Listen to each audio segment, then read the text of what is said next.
It's good to be Devin McCourty. The Pats, they're 4-0. He leads the NFL with 4 interceptions, 1 in each game, and he's the AFC Player of the Month. And I'm sure he's ready for Colt McCoy this week. Mike Giardi's in Foxborough as the Patriots ready themselves for the Redskins with some insight on what it takes to get into the Brady trust tree. It can be hard for rookie wide receivers to work themselves into trusted roles. That is especially true here in New England, where with the exception of maybe, say, Deion Branch, most young guys end up finding themselves on the side of a milk carton, missing. But might it be incumbent upon Tom Brady to get some of his younger players more involved, especially with Julian Edelman and Josh Gordon both limited in practice this week? Here's Brady on that notion. I'm not, like I said, I got to do the best I can do. So, yeah, those guys are, they're trying, they're young. I was young, I was trying once too. So I just didn't have to play my first year. Trust is a big buzzword for Tom Brady, and he says the players that he trusts the most are the ones that he has to think about the least. Unfortunately for rookie wide receivers, it's usually not them who fall in that category. All right, thank you, Mike. So the debut of Dwayne Haskins, it wasn't pretty last week. 3 picks in 32 snaps. He finished 9 of 17 for 107 yards with a passer rating of 32.8. So with that, he takes it back to the bench. Guys, talk amongst yourselves here. Snaps and passer rating the same? Yeah. I was hoping he played 100-something snaps. The kid had no preparation. You just heard the coach say during that week in the press conference, I can't change players every 5 minutes. So as a player, what are you going to do? Expect not to play, right? Come on, you're the backup quarterback, and you already know everybody, all in the media, they were saying you should be the starter. Come on, man. You're a top pick. You have to be ready every week. You have to be ready, but as a rookie quarterback who isn't getting any snaps with the first team guys anyway to learn the actual plays, he's running scout team cars. Most backups don't. But most backups haven't been there for 2-3 years to learn the system. This kid doesn't know the system, and we already know he's struggling trying to understand the communication, the verbiage. And that's Jay's fault that he's guys lined up. Exactly. That's Jay's fault that he never got prepared. And then to throw him in there after you said, hey, he's not ready to play, and then you just throw him in there in the middle of the second quarter? Now we're hearing that Case was always injured and they didn't know, so part of Case being pulled was because he was injured, so they say. But now move on a week forward, fast forward, and you got Colt McCoy in the mix. At some point, this kid needs the confidence. Look, now this kid understands that this staff, at least the head coach and the offensive staff, did not particularly want him. Well, you should have known back in April when I said it.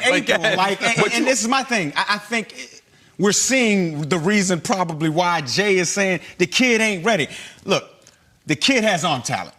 He can throw the football. He can stand there with nobody around him, throw the football. True. But what I seen too much of people not lining up in the right place. And somebody may say, hey, Mike, that's the wide receiver's fault. Well, I play quarterback. No, that's the quarterback's fault. You're supposed to line people up, number one. Number two, you're in the pocket, and it's like all of the stuff going on around you, and you don't even move. It's like, come on, this is a real game. And do I got some tape? I always got some tape. I think I got some tape to show y'all. Here we go. First of all right, you have a 3-by-1 formation basically right here. 3 receivers up top, okay? 1 receiver down the bottom, okay? You could throw that quick throw right there. You can. You could, okay? Or you could take the second window and throw that.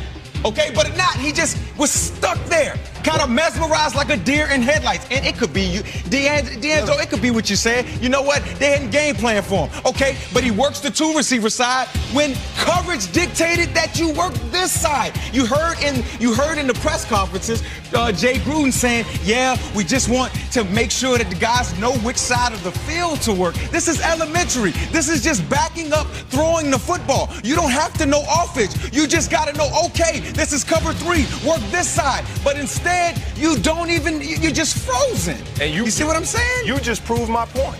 This is why he needs to play. He needs game reps, game action. That is the reason why he needs to play? Game reps. He needs to understand because, look, it's not about right now. This Washington Redskins football team is not built to win right now. So you're basically saying Jay Gruden's fired and it's already done. Prepare this guy for next season. I'm saying Jay can help himself if he shows that I'm the right guy to help tutor this kid and show him how to play the quarterback position, to help him understand my offense. Another year, you're going to set this kid back. He's going to be a rookie all over again next year. You bring a new coaching staff in here, new system, new scheme.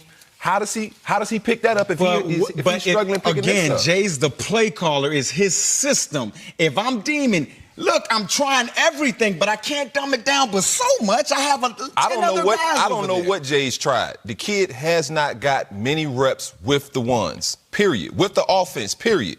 And so for me, if I'm coaching corners, you give me an NFL caliber corner and I can help put him in position to make plays. I'm confident in my abilities as a coach. I don't think some of those guys are confident in their abilities as a coach. True story. I got you. I really thought this was some of my finest work. Great job. Thank you, Colleen. Hey, you contributed as much as I did. All right, the last time Colt McCoy faced the Patriots in his career was November 7th, 2010. The Browns were 2-5 at the time. Pats were 6-1, but Colt shocked the world. He was 14-19, 174 pass yards, 1 rushing touchdown, 0 interceptions, and a 34-13. Unpredictable.